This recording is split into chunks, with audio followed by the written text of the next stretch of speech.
What's going on? Welcome back to another episode of Look Mum, I'm Hustling, the podcast for your ears. That was fast. fast. Eyes. That was too fast of an intro. Should we do take 6? Slow it down a No, bit? that's fine. That's fine? You can do it the whiskey ginger style. That's okay. What's whiskey ginger style? So what's the I forgot his name. The other Andrew dude. Santino that you listen to every single day. I know. I don't listen to him every single day. Andrew and you Santino. somehow forgot the name. Yeah, I know. Andrew Santino. So every time he introduces a guest, he says it really, really fast. And he's like, so it's all about my guest. It's my favorite guest, blah, blah, blah, blah. As a joke, or that's just the way he is? He just does it every time. Yeah. Is it as a joke, or is it just the way it is? I think it's just the way it is. Oh, like he just does it really fast. So yeah. Highly caffeinated redhead. Probably. Well, they drink whiskey, so it might just be. Do they drink whiskey on there? Sometimes it depends. If they're in rehab or whatever, guest, yeah, they don't. They just have water. I mean, wouldn't you just stray away from having guests that had formerly come out of rehab or done He's AA? a comedian, and he's like Okay, a lot of comedians are in. So you got a 50% odds of recovering alcoholics, some sort of recovering addicts. Yeah. Oh well, it's good to be back for episode 95. I know. Good to be back. We're here Friday hustling. A little It's bit been a before busy Christmas. morning. Yeah. Yeah, I mean we don't have to keep saying we're hustling. I'm pretty sure it's a given with the title. I know. We don't really have many days off if we're lucky. So. 0 days off. Hashtag 0 days off. Hashtag 0 days. Sometimes half days, but never a full day. Yeah. Yeah, because we've been not redoing, but like I call it like tightening the screws, right? Retightening the screws of calendars and all that kind of stuff. I don't want to. to. No calendar talk or Okay, you're efficiency over it? talk today, Yeah. please. Fair enough, because you've been working on your calendar all week and you're done. Are you finally finished? It's tinkering. It's like some people tinker with their cars. I tinkle when I sit down, and I tinker on my computer when I also sit down. Yeah, right. With calendar. Yeah, it's never quite right. No, but it's always got to keep on adjusting. Here's a question for you guys that are listening and you're hustlers. Mm-hmm. When you're doing your Google Calendar and your optimization for the week, and you're trying to balance work and home life and pleasure and tinkling, what's the shortest time period you have per task? Like, are you down to 5-minute increments? Right. Because that is pretty savage. I don't know if I've showed you or you're aware of Rob Dyrdek. The name sounds from familiar. Ridiculousness. He has the most optimized calendar to the point where everything's exported out into a spreadsheet, and he kind of ranks each task that he does. I'm sure we've talked about this, or at least behind the scenes. Oh, yeah. And then he gets basically a Google spreadsheet printout of how his week went, where his time was spent, how energized or how he feels towards each particular task, because he wants to have a balance between work and family and everything like that. It's the guy that was kind of started that, not started, but was promoting the idea of emailing his wife first thing in the morning to eliminate that drawn out conversations like I tend to have with you. Yeah. And basically doing an email about what he's doing that day. So she's always up to date with what's going on. Right. But he has some back end, I guess, API or technology that will extract his Google Calendar, and then he can rank everything out of like a scale of 1 to 10. So we can see, my workouts were all 2 this week. What's going on? Or my family time was at a 10. I literally couldn't have a better family time if possible. Yeah. And Makes that's sense. like the most extreme version of squeezing every minute out of the week. So I'm curious at how tight people want to make their calendar and how short each block of time is. Right. So do you do 5-minute dumps or 15? I'm not going to say how long you take or how long I take, but I feel like mine's a little bit tighter. Yeah, not my butthole at least. But the shortest amount of time I have is like 15 minutes, which is like a shower or something like that to get ready. So I push a couple to 10. Oh. And I'm like, it seems a bit ridiculous. Yeah. At some point, like. But you work from home and, well, it's easy to get distracted, right? So it just needs to be tight as possible. Well, it also means like trying to keep it to 10 is ridiculous. I keep saying ridiculous because I've just said the word ridiculousness, and now I'm like trapped in this vortex of outlandish repeating the same words. But like his message is, don't be a slave to it. Have it all there so you know what you're capable of doing, but don't be a slave to it. If a lunch meeting goes 30 minutes over or whatever, then, don't beat yourself up about it. Just pivot. Yep. Don't beat yourself up. Fair enough. But that's what we've been up to, hustling and being efficient when we should be buying presents and hanging up. Well, we did buy each other presents. We've just opened and used them already. Yes. More efficiency, less ornaments in this house. That's the motto. Yeah.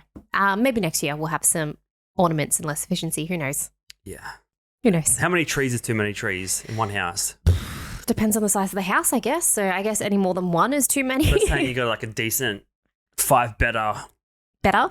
5-bedroom house, double garage, one big entertainment room, maybe like a rumpus room or a sunroom at the back. We're talking like a tree in each of those living rooms. Can they be any size tree? Or do they have to be like a standard 7-footers? I'd say standard 7-footers. I'd say one tree, but if you're in a McMansion, you'd probably have several trees. Right. But yeah, just say if you're in a 5-bedroom house, you probably have maybe like tabletop trees, like, you know, little like 30-centimeter ones floating about somewhere. Maybe one made out of acorns. I was watching the news, which was a random event a couple of weeks ago, and they were, you know how the news does a report about some local business, and you're like, is this business paying to be on this news report, or is it just like out of the goodwill of the news station to like run a 5-minute segment? Like sponsoring or something. Yeah, I feel like it's sponsored, but they were talking about, well, I guess it's seasonal as well, talking about or showing one of the local Sydney Christmas tree farms. There's actually one in the inner west, which is kind of weird considering the space that's available. Unless they have a farm outside and then they just have the shop front there. Gotcha, yeah. But yeah, they kind of wait all year to cash in on that one big bust or boom of a month in terms of Christmas trees because no one's buying those trees in March. Right. But I think it was last year, it was either a flood or like too much water or something, which is generally caused by a flood, right? Oh, yeah, we had the little Nina or whatever last year. Which impacted the growth of the trees and they got stunted or diseased and everything like that. So it's kind of crazy how vulnerable some businesses can be, especially when you're relying on that one big month to get you into the black for the year.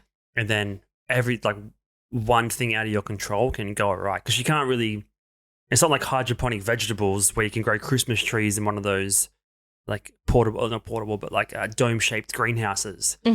So yeah, susceptible to outside factors. It's kind of terrifying in any business. Oh, 100%. Yeah, especially if you're a seasonal or like a holiday business or something like that. It would be very, very hard to, well, everything's riding on that pinnacle point. So I know, wouldn't it be better off just to have something that's a little bit more spread out, like diversified and, you know, have a few contingency plans in place just in case if something happens? Yeah. Yeah, so just say if you have a Christmas tree farm, maybe, you know, you sell like pine tree scents or something like that. That's actually a good little side thing. Yeah. Like, or essential oils or something, or candles, or, you know, you'd have old pine tree, I don't know, just things like that.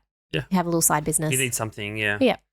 It's like, I don't know, if it's making use of the byproduct essentially. If you, I don't know, farmed animals and you had your own slaughterhouse, which probably not very common thing, you want to make sure that you're getting the most out of the product. Yes. Because you've spent so much time and money and resources getting that main product to market. You want to use whatever's left over, the rest of the carcass per se. Yeah. Well, could you imagine being like that marketing like firm or whatever, like, all right, guys, these guys sell Christmas trees, but let's see if we can rebrand it so there can be an all year round thing. All right, Christmas Easter or like, pine tree Easter or something, and then trying to get people to buy trees outside of Christmas. Well, at one point I was thinking about going around to coffee shops and getting all the coffee grounds because they just get thrown out a lot of the time. I'm like, surely you can make like, you know how people, you see like these TikTok reels or whatever, or just TikToks, people making like leather out of banana skin or mango skin. Oh, yeah. Or pineapple. I feel like you could make something out of coffee grounds. I know you can put them into compost and everything like that, but there must be something you can make. I know people do like facial scrubs and body scrubs and stuff. A coffee potpourri. Yeah.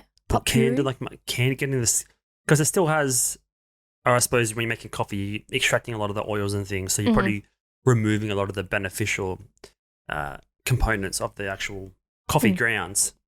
So just something to think about for people looking to hustle. Or, you know, have a niche and need something else to do. Mildly helpful hustle information and news here. Oh. Speaking of coffee. Yeah. And like what is coffee and drinks. Yeah, stimulants. Some news from McDonald's this week. Some interesting news. So McDonald's is actually taking on Starbucks. So obviously everyone knows McDonald's. They've actually come out with, I guess,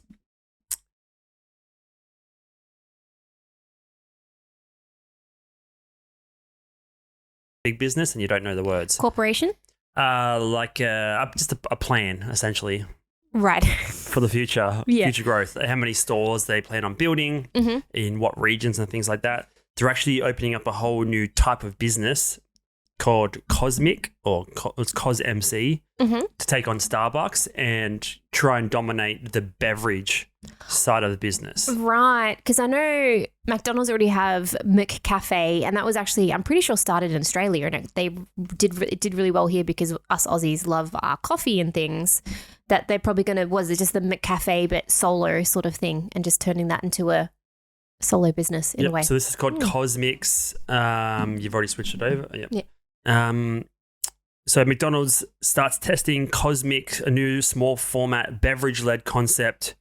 They're starting it, I guess, in 2024. They've got a couple of branches in Illinois that they're starting out with. Interesting. Designed to boost your mood into the stratosphere. So some marketing lingo for you. Yep. CosMc's menu is rooted, Yes. Routed would have a U in it. Yes. Sure, just doing a spelling bee mid-sentence. Is rooted in beverage exploration with bold and unexpected flavor combinations, vibrant colors, and functional boosts. You'll see a range of specialty lemonades and teas, indulgent blended beverages, and cold coffee. So they have things like sour cherry energy slush, tropical spiceade, s'mores cold brew. So it's kind of tapping into, obviously, different type of beverages. Everyone wants like iced coffee now. Yeah.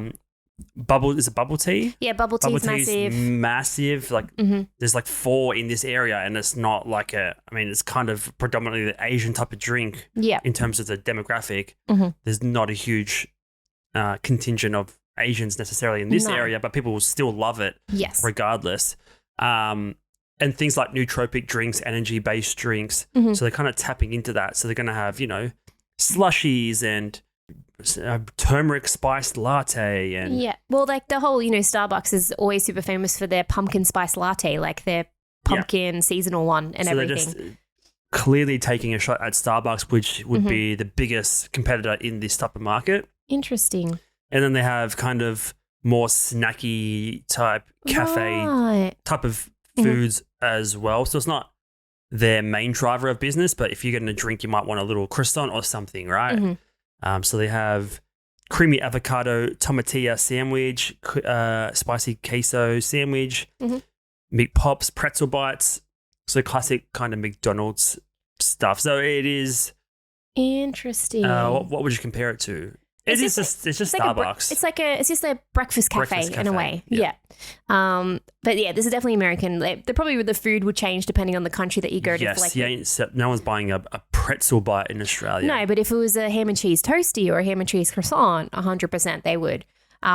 This is really interesting. Have they, and I don't know if you'd know this at all, but have they branched out or tried to start their own sort of like side restaurant-y type thing before, or is this kind of like the first step in the McDonald's universe? This is the first thing outside of it, I believe. Outside of traditional McDonald's store. Obviously, they change their menu items from time to time, but in terms of building something in that McDonald's universe that is a different store with a different brand name entirely, I believe this is the first time. Yeah, and I know they've done like just pop-up stuff before. I know in Sydney they had just a fries pop-up store and you just get fries and that was it from there. And I think they tried to do like a fancy like 5-star restaurant pop-up thing before, I think, from memory. They're just kind of little side adventures. I think this is something that like a legitimate will compete. And interesting. We know that Starbucks, or we know because we live in Australia, Starbucks was not successful here. There's probably a couple left. Yeah. But it just didn't pop off. It didn't play out like they had intended. I think we're more small mum and pop type of coffee shop, and we're like more reliable, or we're more loyal to them rather. I'm not picking the best words today. Even some of the franchises. Give me a second. You keep talking. Yeah. Jesus. No, so I know what you're saying. So like Australia just loves, because it's one of those ones you love going to your local cafe, saying hi to Steve or whatever, or Marie behind the counter and being like, how's your day going? We're not in a rush that much where we have to like get in and out, drive through, especially with coffee. A lot of people on their lunch breaks want to go to a smaller coffee store. Yeah. That's from my experiences, but we don't necessarily live in the city as well. It's more about people love the vibe. Like you love going to a unique cafe that has some sort of like weird decor and there's, I don't know, like a paper, deer head on the wall and, you've got, someone's kid's framed artwork or whatever it is. And you've got like, I don't know, like Spanish cafe music playing in the background. It's just one of those ones where you go for a vibe, get a nice coffee before you go to work. And a lot of people just love, everyone has their favorite coffee joint. Yeah. Like to go to. So, you can go to your classics. You can get a Macca's coffee if you want to. Gloria Jean's is probably bigger than Starbucks. But yeah, it's just like, I think, definitely this Australia would be loves a the drive-through thing as well. And I don't know if Starbucks has drive-through in the States or not. Someone can probably confirm or deny that in the comments. They do. Yeah, I've seen but it it's not their primary type of store. Like when you want to be a franchisee, and you're like, I want to invest and start my own one. Mm-hmm.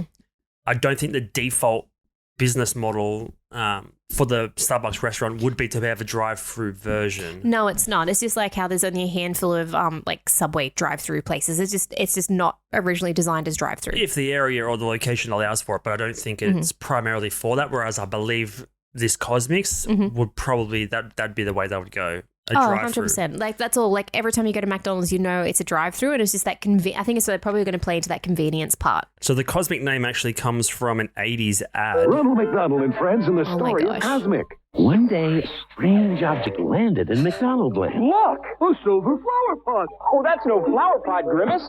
Who's there? Hi-ho, Earth people. CosMc here. I popped in from outer space on a trade mission. Trade? Okay, I'll take this. So it's going to be like that new character that's going to run that part of the business. I'll take this. I believe that's the kind of way they're going, as opposed to what are McDonald's the face of How about McDonald's? joining us on a Gotcha. picnic? I've got the McDonald's cheeseburgers, fries, and shakes. All right. I wonder. So let's play out. What was Ronald to do? It's a long ad. Because I wonder, because the Grimace drink went viral this year, and I think I remember reading. It's like one of the biggest trends on YouTube this 100%. Yeah. So I wonder if because the Grimace drink did so well, they probably, maybe they already had it playing in the background. I'd say it'd be something like this, of this magnitude, it would have been in development for 3 or 4 years at least. Yeah, so like their pumpkin spice latte is going to be like their Grimace drink or something like that. They're going to have these limited edition style drinks that you can get certain times throughout the year. So it's going to create that destination place to be like, I need to get this. I feel like they could be leaning into the characters pushing the brand a bit more. Because when we were younger, they used to use a lot of these characters. You weren't a cool kid unless if you had a McDonald's birthday party and you had the characters, you'd get the party bags. But I felt like for a good decade or two, the actual there's a lot of controversy about Ronald McDonald, the character and stuff for a while, or whatever conspiracies you mean.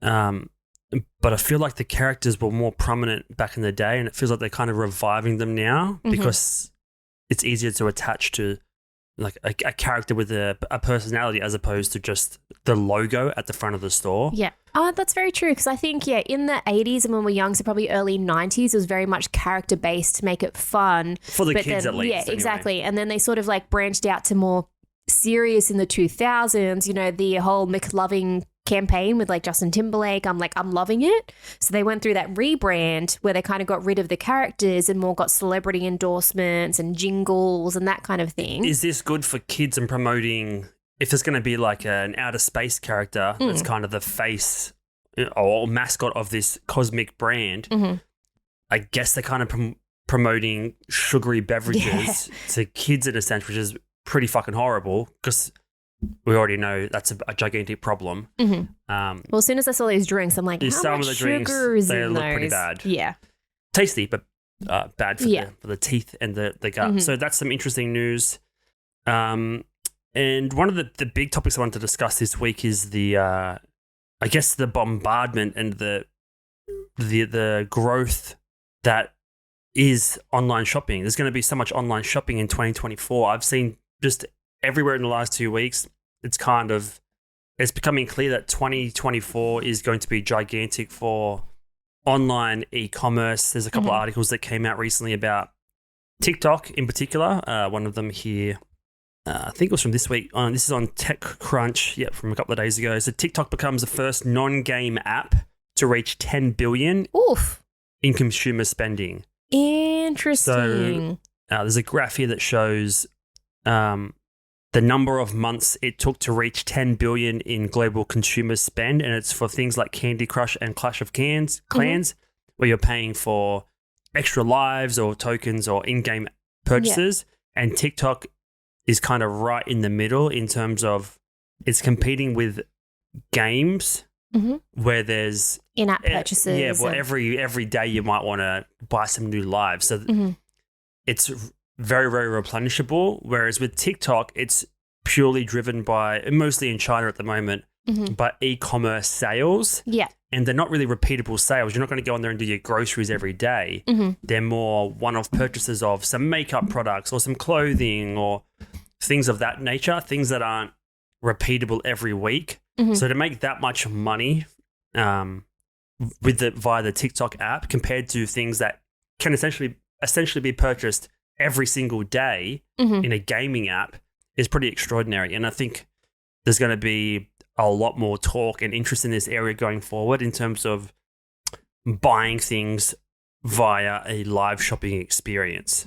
Interesting, because I know it's probably 10, 15 episodes ago where we talked about TikTok introducing that shopping feature when we were talking about like Shopify and all that kind of stuff. Yep. So it's, I guess, good for them that it's going really well. I mean, they probably get a small percentage, but it's not like the money's essentially going to brands and creators. It's not going to TikTok. They might have I imagine there's probably a percentage they're taking. And that ties into the whole live thing, 50%. right? They're keeping them on their platform for longer, keeping people engaged, keeping people watching. Yeah. Interesting. That's a lot of money, man. And then there's another app here. This is for non-game apps. So cumulative global consumer spend for top apps. So TikTok essentially makes more than Tinder. So everyone pays for the Tinder, I guess, Plus or whatever it would be called. Right. To get more swipes, whatever. Okay. YouTube, Disney. It's kind of crushing them all. And again, this is largely driven by the Chinese market. Yeah. But if it's a very convenient way of purchasing, it's going to inevitably roll into more westernized countries. Oh, 100%. Like usually, whether it's China, Japan, Korea, like all these kind of places, they kind of set the digital trend, right? They're the ones that that's kind of like the digital trend kind of influences like the rest of the world. So yeah, if it's super popular in China, it's not going to be long until it's over here in the good old Australia land. So one article I also found to sort of back up that idea is Tupperware Australia are making live shopping work. In a vertical video with a fully stocked kitchen, a woman named Tash welcomes viewers before showing off Tupperware's silicon baking modes. Down in the chat, Tupperware staff answer questions and promote a 10% off code that will work site-wide. It was the first live shopping event for the Tupperware Australia brand, and 68% of the hundreds of viewers wound up converting. That's a huge percentage. Big conversion rate. That's massive. So this, I can see it taking over sales. We've both worked in sales before. Yes. Where you're essentially dealing one salesperson to one customer, or one-on-one experience. This allows you to tap into hundreds, if not thousands, depending on your reach and your brand and the type of things you're selling, to sell to hundreds of people at exactly the same time with no extra effort. Yeah. So if you have a customer in a sales floor in a traditional brick and mortar business, to have 10 customers, you have to go one to one to one to one, hopefully converting all of them. Yeah. And you're not facing rejection, having the emotions tied up of being rejected by the second or third or fourth buyer to then close on the fifth or sixth. You have the ability to like reach as many people as the app or whatever program you're using to sell in is currently there, and you're not facing the rejection side. It's literally just a number going up and down, which is kind of negligible compared to human interaction and human rejection in terms of making that sales pitch. Like, it's kind of crazy. Yeah, this is very interesting. It's also interesting that Tupperware sort of did it, or they're talking about it, maybe because, Tupperware was the old school, the women of the household used to go to other households and do like sales presentations. That's what this is saying. It's kind of like that. Tupperware was known for having like those in-home little get-together parties. Yeah, Same as like Avon, which was like a makeup one. You'd go to people's houses or let them read the magazine and they'll order on there. But also don't forget like the shopping channels, right? People used to watch the shopping channels late at night. This is exactly what it's going to do. Yeah, because... But with the transaction built in, the friction removed, you don't have to call a 1-800 number. Mm-hmm. You don't have to quote some code to get the better discount. Yeah, you're already on your phone. You already have your digital wallet attached. Mm-hmm. And this is for a brand, but if it's more of a personal brand or influencer, you got more of a connection there, as opposed to Joni at 2 a.m. in the morning on a live shopping channel, who you don't know anything about her life. You don't agree with what she believes, the kind of, political or cultural things that she agrees with. This is so different to that model. It's using all those kind of ideas from the past, but making it modern. Yeah. With arguably apps like TikTok. It's kind of crazy from a business perspective. You got stuff to sell, and you can reach, like it's saying here, the brand has 17,000 TikTok followers, and you can even get 1% of them in at the same time and then convert 50, 60, 70% of those people, and you have your staff members in there dropping codes or answering questions as you're just showing off the item. This is going to be kind of bonkers. And it's easy to say that, but it's also like, obviously the financial economic times that we're going through aren't the most stable. So there might not be that much discretionary spending available, but having the option to use this as a sales platform, it's kind of bonkers because there's nothing really out there like it. There is Whatnot, but it's more of a pop culture collector's market. Yes. It's not an everyday consumer-based item type 100%. of market for kitchen or cooking or clothing. Very different to the Whatnot model. Oh, 100%. And Whatnot's like a lot of secondhand stuff where this is like brand new goods that people are advertising. And I can sort of see this will be like almost a new wave of like brand influencers, because you have your Instagram ones where they will post themselves with a picture and stuff, but here you have actual salespeople selling to you and talking to you about the features and benefits and being like, use this code. So for those that have seen the shopping channel, like, been up past 11 o'clock and they've got the shopping channel and they're showing jewelry, or even like midday ones where they're showing, a dress that you can get that converts into pants. I don't know, those weird kind of like stuff. This is what it's about. I know we, a couple of episodes back when we talked about the Shark Tank one, that's how one of the contestants, her product Boom, she had an ice like face holder thingy. Not explaining it very well. It's like an ice facial, a silicon, I guess, handle that you put ice in, so you can apply the ice to your face. Yeah, and she simple product, but she made it gigantic and through built TikTok. that brand through TikTok. Exactly. But then comparing that to the live shopping, traditional late night shopping, you don't know what is coming up. Are they going to, like I said, they're going to sell jewelry? Are they going to sell massage chairs? Here, at least or have some indication of what's being presented to you. Because can you imagine how much money was spent on just shit you didn't need on live shopping channels? Oh, yeah, 100%. I'll buy that knife set. Yeah, I'll buy that Disney water globe thing, whatever it was. Yeah. Now you can actually, have pick and choose who you're watching and kind of have an idea of this person sells clothing, this person sells jewelry, this person sells this. Homewares, yeah. So it's going to be super, super interesting. And we've talked about this before. We sell on eBay, and the benefit of selling on eBay for the type of things that we sell compared to running your own store is you're going to where the market already is. You don't have to spend all of these marketing dollars to find your audience or your customer base. They're already on the platform. So you remove that marketing aspect. It's a huge expense for a lot of businesses. The same goes for TikTok now. The people are already on there. You just got to get them to find you. It's not like you have to build your own app to sell your own product. You don't have to build Nike app to sell your Nike shoes. No, you just collab with someone that, or just say you love a particular brand and be like, yeah, I'd love to collab with you. Let's do a shopping live. Oh, that's an entire different market. Yeah, even the affiliating market and selling things on behalf of someone else. But if you have your own products to sell, yeah, true. You don't have to go and build a Shopify. You can have that as a support avenue. It's probably links to Shopify, so I might be speaking out of turn. But the crazy thing is it's going to be everywhere in 2024. I know in 2020 when we're going through lockdown, I was spending a lot of time on Instagram lives watching people sell vintage T-shirts, but there was always the friction point of getting the PayPal address, making sure you're not getting sent dodgy items, making sure the item's coming to you, making sure there's no returns.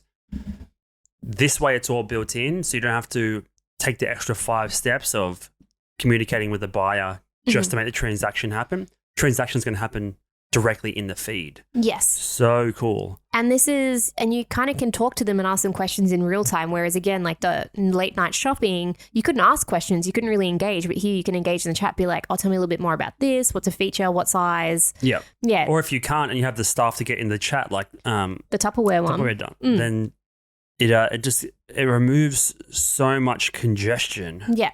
And it's almost, I guess, because so many people are used to like that phone format. So many people are used to seeing content creators live. So then seeing them sell something as well, it creates that extra trusting barrier. So you have a higher chance of being able to sell or convert people into buying something. Yeah. It seems a little bit more, less distant. So, they always talk about, in selling, what you do is you build rapport, you learn about the customer, and then you build like a solution based on that customer. Yep. But because you already mess with that particular person. If they got potentially dozens, if not hundreds of pieces of content where they're not selling you something. Yep. For you to latch on. I think it's in one of the books we read about, I guess, like building brands and stuff. 7 hours of like contact, and it feels like you know someone. Like if you're dating someone new, you want to take them to 2 or 3 locations in the one date because it feels like you've known them longer as opposed to just going to one movie and then 4 locations. It's kind of like there's more, although it's the same amount of time, there's more memories associated, and it just feels like you're with them longer when it's not actually the truth or in reality. And the same goes for content. You can do a 7-hour live stream, but if it's a bit different to watching 7 hours of different videos or content from the same person, it makes you connect with them more as opposed to like the one experience. I'm not kind of tying it into this. If there's someone trying to sell something and you've got 40 pieces of content that aren't trying to sell you something, it makes you feel like you know them way more as opposed to they're just popping up for the first time. I don't know if that made sense, but it does. Yeah, it's just eliminating that kind of do I buy, don't I buy? Yeah, building rapport, like way in advance of the actual sale. It's like the Gary Vee thing is like jab, right hook. It's like give, and then you do your live ask for stream. the sale. Yeah. So this is interesting. And another aspect to this is it's kind of big in China right now is if you can't actually be present during the live stream to sell your product, a lot of people will potentially be using digital avatars. We talked about Kiss last week and like AI and things like that. You might be able to have multiple streams going with digital avatars that are doing the selling on your behalf. Right. So Tencent owns TikTok, has launched a product that only needs a 3-minute video of a user along with 100 spoken sentences to build a virtual avatar. The platform that lets people create simple promotional videos with a virtual human spokesperson. Some companies are also combining ChatGPT with live streaming. So you can basically, with a small amount of data and different phrases and things like that, get your virtual human live streaming and selling on your behalf. Interesting. So you could be snoozing and then making money while you sleep. Yes. Wow. Okay. If you have you need to be able to have a product to sell. Yes. But like there's all this talk of deep fake coming in, and in a couple of years we're not going to know real from fake anyway. Yeah. And if you can have some digital avatar selling your product, I don't know how that would work because you wouldn't really be able to hold it necessarily. But potentially, I'm just thinking more of a salesperson spruiking the features and benefits of the item. Yeah. You could just have it on autopilot. We'd all love to make money in our sleep. This is potentially the most extreme way. Yeah. In an aggressive sales mode, but you don't have to be there. So again, removing that the pain point of getting knocked back and rejected by customers. Yeah. By going live, but you don't have to be live now. Your avatar can be there for you. it's going to be kind of crazy. Then you add in elements like metaverse. Mm-hmm.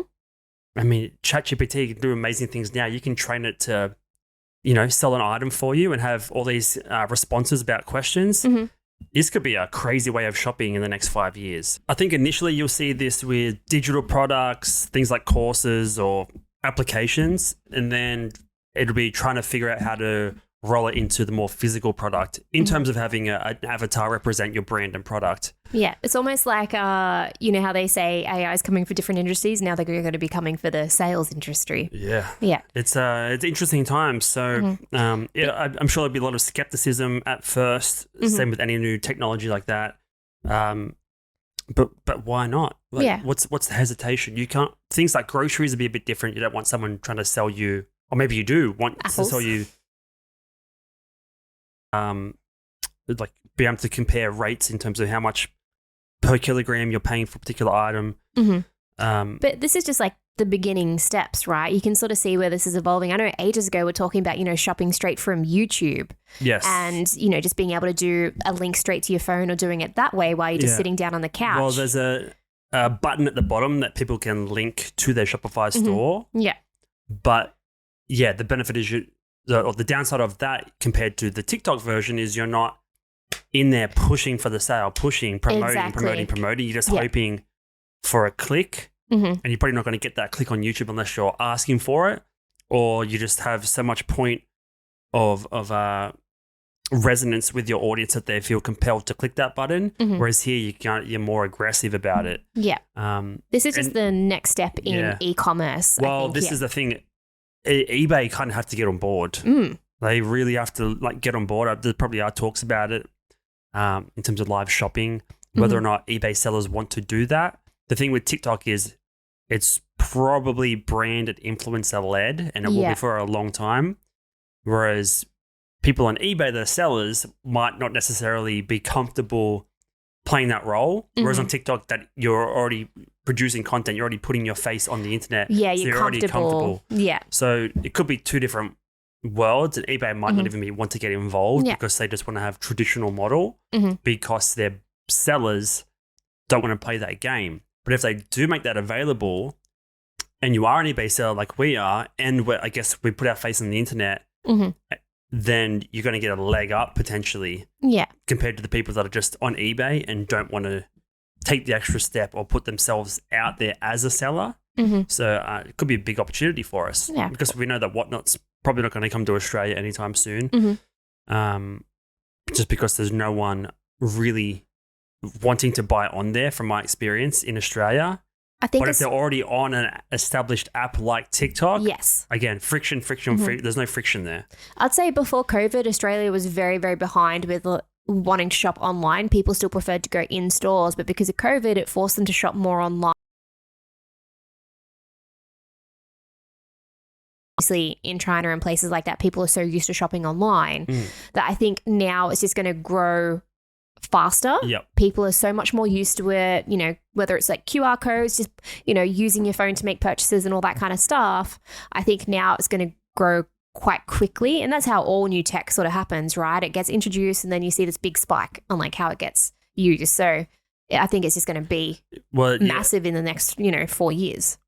It depends on what the ask is. If the ask is, we want you to download this new app you've never heard of to buy things online, you're asking for 3 or 4 things. You're asking to trust the new app. You're asking to trust the new selling platform or selling technique. Whereas you're just adding a feature onto something that everyone has on their phone already anyway. Exactly. Yeah. So, it's the barrier to entry, right? They're just making it as simple and as easy as possible. And again, if you mess with that person, if you like that person, you like the content that they do, and just say it's someone that does, home decor and stuff like that, and they're like, oh, here's a new cleaning product or whatever they use in my home, they're like, oh, mad, I like them. I like what they're about. All right, I'll try this cleaning product off them. Yeah. All right, we'll wrap it up there, guys. Get ready for 2024. We'll be back next week for a special Christmas episode. And then right after that, we're into 2024. And AI will probably be taking over the entire thing by then. I mean, your shirt's a bit AI-ish if you have a look. Well, it's kind of robotic sort of hippie. Transcendental. Yeah, fair enough. Transcendental. I think that's a word. Is that a word? All right, we'll find out. Bye, everyone.